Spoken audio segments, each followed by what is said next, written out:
My clothes kept disappearing, and my sister swore she had no idea where they were, until I installed a hidden camera in my room. Living with my older sister was like walking through a minefield every single day. She was 2 years older than me, and from the moment I could remember, there was this constant tension between us that I could never quite put my finger on.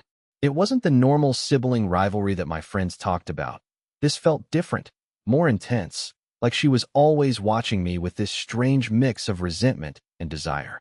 It started small, the way these things always do.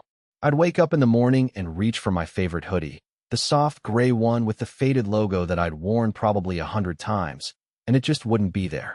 I'd dig through my dresser, check the laundry basket, even look under my bed thinking maybe it had fallen somehow. Nothing.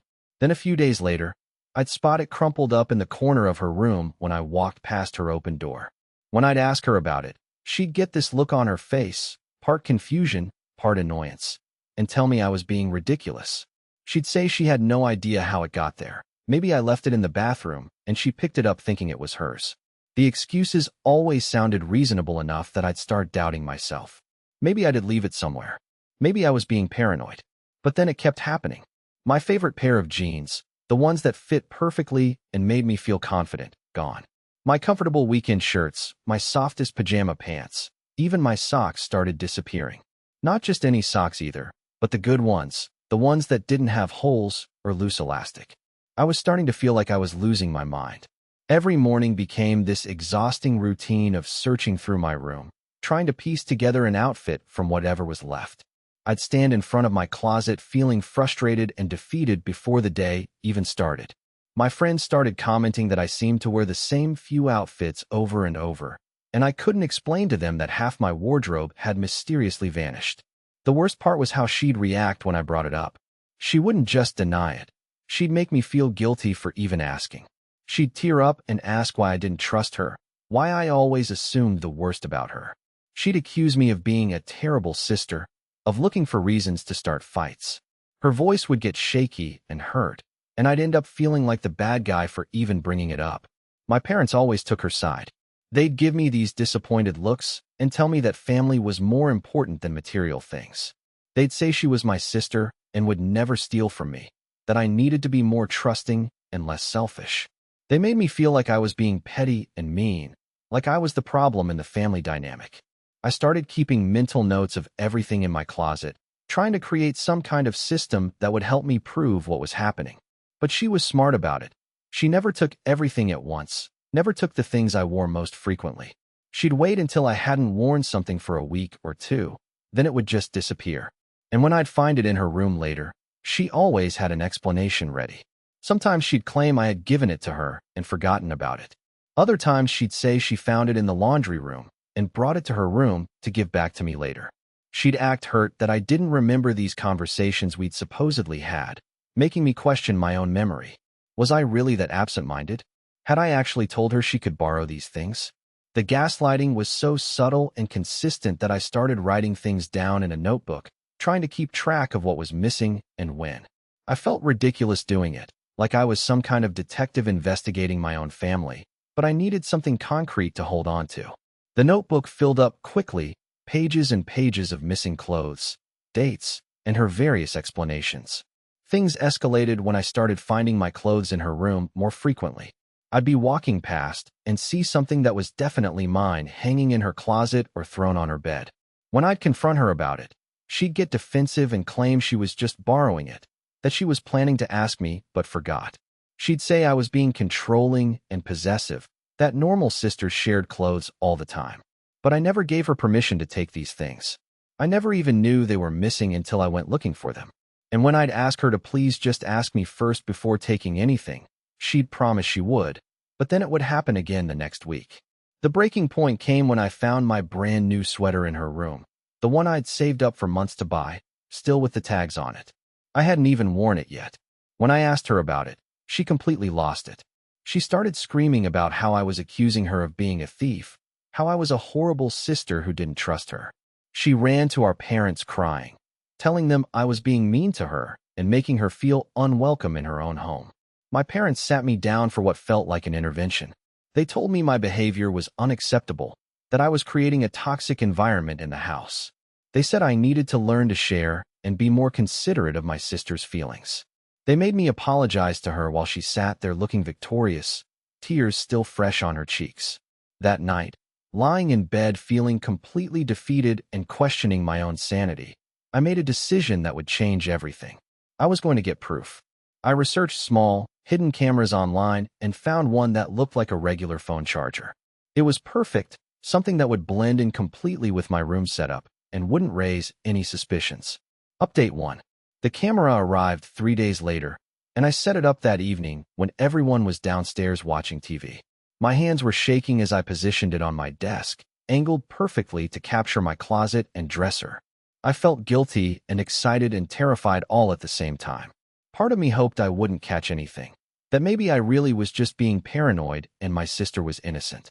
I went to bed that night barely able to sleep, knowing the camera was there recording everything.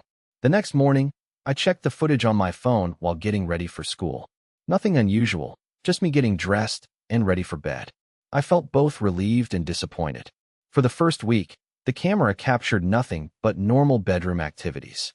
I started to wonder if I'd been wrong about everything, if maybe my sister really wasn't taking my clothes. Maybe I was just disorganized and forgetful. The doubt crept back in, making me feel foolish for going to such lengths. But then, on a Thursday afternoon when I was at work and she was supposed to be at her friend's house, I got a notification on my phone. Motion detected in my room. My heart started racing as I opened the app, not sure what I'd find. There she was, clear as day, standing in my room looking around carefully. She moved with purpose, like she'd done this many times before. She went straight to my closet and started going through my clothes systematically, pulling out hangers and examining each item. She held up a few different shirts, comparing them, checking sizes and tags. I watched in real time as she selected 3 items: a sweater I'd been looking for, a pair of jeans, and a shirt I'd never even noticed was missing. She bundled them up and headed toward the door, but then stopped and came back. She rearranged the remaining clothes on the hangers, spreading them out so the gaps weren't as obvious. She'd clearly perfected this technique over months or years of practice. I saved the video immediately and watched it again, feeling a mix of vindication and heartbreak. I'd been right all along, but seeing the methodical way she did it made me realize this wasn't just casual borrowing. This was calculated and deliberate. She'd been planning these theft sessions, timing them for when I wouldn't be home. That evening at dinner, I felt like I was sitting across from a stranger. She acted completely normal, asking about my day and chatting with our parents about her plans for the weekend. She was so good at pretending, so comfortable with the deception. I wondered how long she'd been doing this, how many times she'd looked me in the eye and lied. I didn't say anything that night. I wanted to gather more evidence first, to see if this was a one-time thing or part of a pattern. Deep down, I already knew the answer, but I needed to be absolutely certain before I confronted her. The camera captured her in my room 3 more times over the next 2 weeks. Each time, she followed the same routine: careful reconnaissance, systematic selection, strategic rearrangement of remaining items. She never took too much at once, never took things I wore frequently. She'd learned my patterns and preferences, using that knowledge to steal from me more effectively.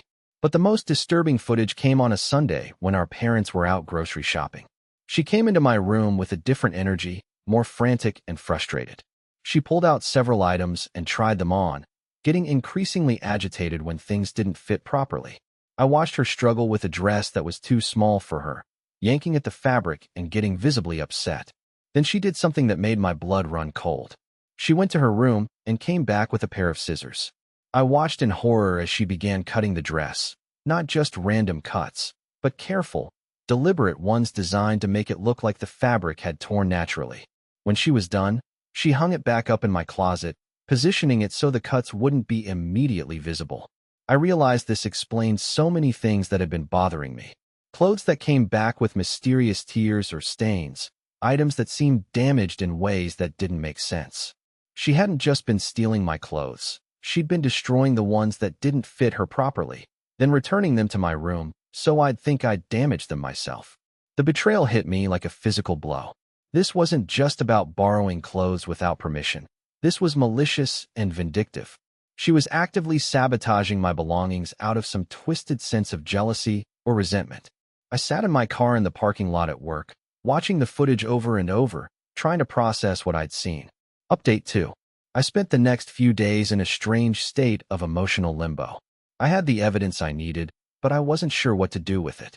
Part of me wanted to march into her room and confront her immediately, but I knew that would just lead to another round of denial and manipulation. I needed a strategy. I decided to test her first, to see if she'd continue lying even when directly confronted with specifics. That evening, I mentioned that I couldn't find the sweater she'd taken in the most recent footage. I described it in detail and asked if she'd seen it anywhere. She looked me straight in the eye and said she had no idea what I was talking about. She suggested maybe I'd left it at a friend's house or at work. Her performance was flawless, the right amount of concern mixed with slight confusion, like she genuinely wanted to help me find it. If I hadn't seen the footage myself, I would have believed her completely. The next morning, I found the sweater in my closet, hung up exactly where it belonged. She'd returned it overnight, probably thinking that would end the conversation. When I mentioned finding it, she seemed pleased and said she was glad it turned up. The casual way she handled it made me realize how often she'd probably done this exact thing. I started paying closer attention to her behavior and noticed patterns I'd missed before. She'd often compliment me on clothes I was wearing, asking where I got them or how much they cost. She'd touch the fabric and comment on how soft or nice it was. I'd thought she was just being friendly, but now I realized she was assessing which items she wanted to take. She'd also gotten really good at reading my schedule and knowing when I'd be out of the house. She never went into my room when there was a chance I'd come home unexpectedly.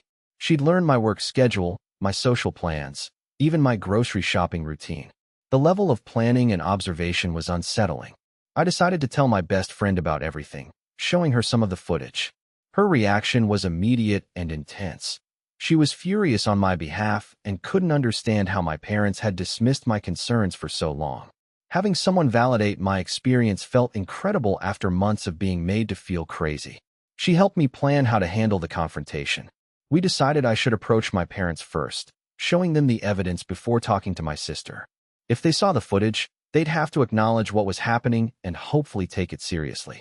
But when I tried to talk to my parents, they were resistant to even looking at the evidence.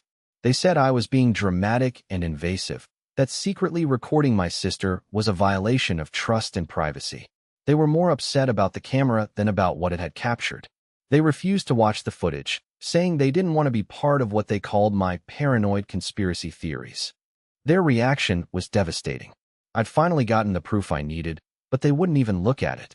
They turned it around on me, making me the villain for trying to protect my own belongings. They said I was being vindictive and destructive to the family dynamic. That night, I heard them talking to my sister about it. I couldn't make out all the words, but I could hear the tone, sympathetic and supportive toward her, frustrated and disappointed about me. She was crying, playing the victim perfectly, talking about how hurt she was that I didn't trust her enough to just talk to her directly. I felt completely alone and unsupported. My own family was choosing to believe lies over evidence, prioritizing her feelings over my right to have my belongings respected. I started looking into moving out, researching apartments I could afford, and thinking about how to make it work financially. But then something happened that changed everything. My sister made a mistake that would finally expose the truth in a way that couldn't be denied or explained away. She'd gotten comfortable, overconfident in her ability to manipulate situations. She took a brand new jacket I'd bought for a job interview, something expensive and important that I'd specifically mentioned I needed for the next day. When I couldn't find it that morning, I was frantic. I searched everywhere, getting more and more panicked as time went on. I was already running late when I finally found it in her room, wrinkled and smelling like her perfume. She wasn't home, so I took it back and left for my interview. But in my rush, I forgot to turn off the camera's live recording feature on my phone. During my interview, I got a notification after notification, motion detected, motion detected, motion detected. I couldn't check my phone during the meeting, but as soon as I got out, I opened the app to see what was happening. She was in my room having what could only be described as a complete breakdown. She was throwing clothes around, pulling everything out of my closet and dresser, clearly looking for the jacket. She was crying and talking to herself, and because the camera had audio, I could hear everything she was saying. The words that came out of her mouth were shocking and hateful. She was calling me names, saying she deserved my clothes more than I did, talking about how much she hated me and how unfair it was that I had nicer things. She said she'd been taking my stuff for years and I was too stupid to prove it. She talked about how easy it was to manipulate our parents and how much she enjoyed making me feel crazy. But the most damaging part came when our parents arrived home early and heard the commotion. I watched through the camera as they found her in my room, surrounded by my scattered clothes, still crying and ranting. There was no way to explain this away, no story that would make sense. Final update. The confrontation that followed was unlike anything our family had ever experienced. I rushed home from my interview to find my parents sitting in the living room looking shell-shocked, while my sister was locked in her room, refusing to come out. My parents had heard enough of her breakdown to understand that everything I'd been saying was true. They'd seen the destroyed state of my room and found several of my items hidden in her closet. The evidence was overwhelming and undeniable. When I showed them the footage from that day, watching their faces change as they heard her hateful words, I felt a mixture of vindication and sadness. They looked devastated, realizing how wrong they'd been and how much damage had been done to our family relationships. My mother broke down crying, apologizing over and over for not believing me. She said she'd thought she was protecting family unity by encouraging us to work things out ourselves, but she realized now that she'd been enabling theft and emotional abuse. My father was quieter but clearly shaken, admitting that he dismissed my concerns because he couldn't imagine one of his daughters would deliberately hurt the other. The conversation with my sister was brutal. When she finally came out of her room, she was still in denial mode, trying to minimize what had happened and explain it away. But when confronted with the audio recording of her breakdown, she couldn't maintain the facade anymore. What came out was years of resentment and jealousy that had been building up inside her. She admitted that she'd been taking my clothes since we were in middle school, but claimed it started innocuously. She'd borrow something when I wasn't home and return it before I noticed. But over time, it had escalated into something compulsive and vengeful. She said she hated that I seemed to have better style than her, that clothes looked better on me, that I got compliments on outfits that she wanted to wear. She'd convinced herself that she deserved my things more than I did because she was older and had been denied things throughout her childhood that I'd been given. The part about destroying clothes that didn't fit her was the most disturbing revelation. She admitted to deliberately damaging dozens of my items over the years, always making it look accidental or like normal wear and tear. She said it felt fair because if she couldn't wear something, then I shouldn't be able to either. Hearing her explain her reasoning was heartbreaking and infuriating at the same time. She'd been systematically destroying my property and my peace of mind for years, all because of jealousy and resentment that she'd never addressed or communicated. My parents insisted on family counseling, but I wasn't interested in trying to repair the relationship. The level of deception and manipulation was too deep, too calculated. This wasn't a mistake or a momentary lapse in judgment. This was years of deliberate psychological manipulation and theft. I moved out within a month, finding a small apartment that I could afford on my own. My parents offered to help with the deposit and first month's rent, understanding that I needed space and independence after everything that had happened. The relationship with my sister has never recovered.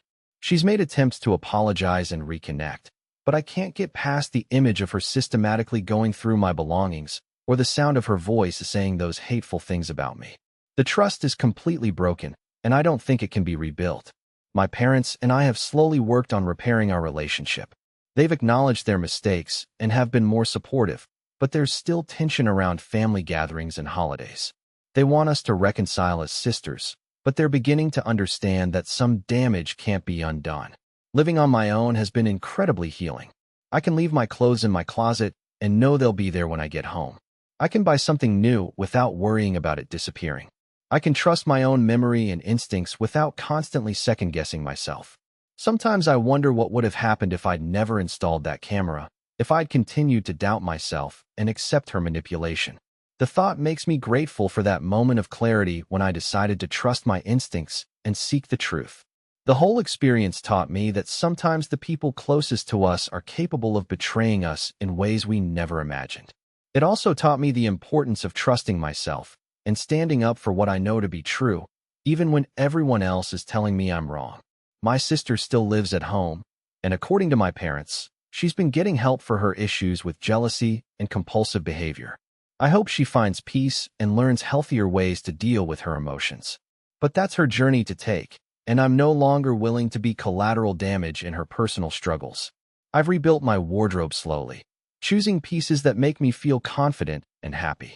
Every time I open my closet now, I feel a sense of ownership and security that I didn't realize I'd been missing. It's amazing how much mental energy was being drained by constantly worrying about my belongings and questioning my own memory. The experience has made me more cautious about trusting people, but it's also made me more confident in my ability to recognize manipulation and stand up for myself. I learned that family relationships aren't automatically sacred or worth preserving at any cost. They have to be built on mutual respect and trust like any other relationship. Looking back, I wish I'd trusted my instincts sooner and been more assertive about protecting my boundaries. But I'm grateful for the lessons learned and the strength I've gained from going through this experience and coming out the other side.